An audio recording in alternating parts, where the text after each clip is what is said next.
Imagine que tu sois millionnaire, tu achètes toutes les maisons que tu veux et toutes les voitures de luxe que tu souhaites.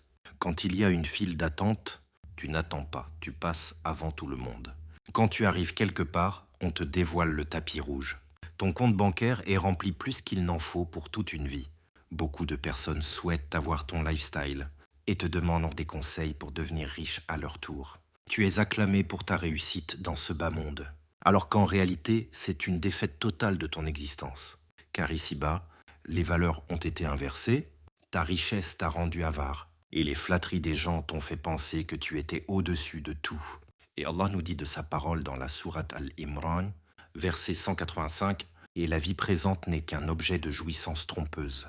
Cette vie n'est faite que d'illusions si on ne s'attache pas à Allah et à ses commandements. » C'est-à-dire que si ici-bas, tout nous réussit et que l'on croit en rien, on aura l'illusion que tout réussit. Mais on se rendra compte que dans l'au-delà, on a tout échoué, contrairement à la personne qui vit ici-bas modestement et qui distribue ses excès de biens qu'elle a envers autrui. Dans ce monde, on la fera passer pour un loser, alors que dans l'au-delà, elle aura tout réussi, si Allah le veut. La réussite dans ce bas monde pour un non-croyant est une défaite dans l'au-delà, auprès d'Allah. Pour le non-croyant, le croyant est en défaite dans ce bas monde. Mais dans l'au-delà, il aura sa victoire auprès d'Allah. Et Allah nous dit dans la sourate Al-Baqarah, le verset 2, 3 et 4, c'est le livre au sujet duquel il n'y a aucun doute. C'est un guide pour les pieux qui croient à l'invisible et accomplissent la salat et dépensent dans l'obéissance à Allah de ce que nous leur avons attribué. Ceux qui croient à ce qui t'a été descendu et à ce qui a été descendu avant toi et qui croient fermement à la vie future. Ce verset est clair. Il nous appelle à la voie du bon comportement et non pas à celle de l'égarement. Et nous savons qu'après notre mort, il y aura notre vie future. Mais comment sera-t-elle? Tout dépendra de nos agissements dans ce bas monde. Allah nous a prévenus. Et dans un hadith authentique d'après Abu Huraira que Allah l'agrée, le messager de Dieu, paix et bénédiction sur lui, a dit « Celui qui appelle à une bonne voie se voit attribuer l'égal du salaire de tous ceux qui la suivent, sans pour autant diminuer de leur propre salaire.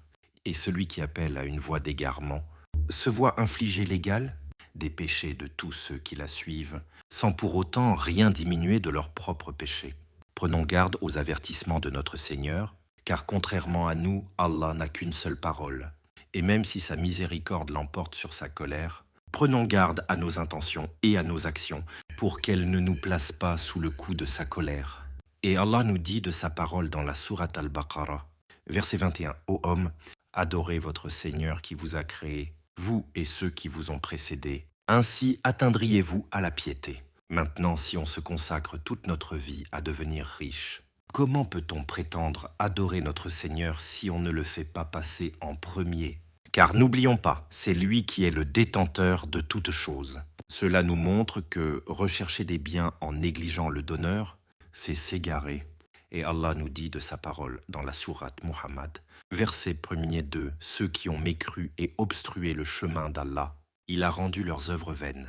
Et ceux qui ont cru et accompli de bonnes œuvres, et ont cru en ce qui a été descendu sur Muhammad, et c'est la vérité venant de leur Seigneur. Il leur efface leurs méfaits et améliore leurs conditions. » La parole de notre Seigneur est claire et précise. Il nous montre que l'intention qu'on doit avoir doit être exclusivement pour lui. Et la méthode que l'on doit employer est celle du prophète. Paix et bénédiction sur lui, car c'est lui le dernier messager. Pourquoi le fait-on?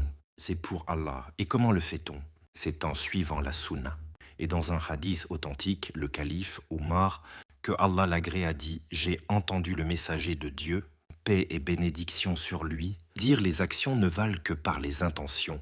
Et chacun n'a pour lui que ce qu'il a eu réellement l'intention de faire. Celui qui s'est exilé par amour de Dieu et de son messager, son exil est pour Dieu et son messager.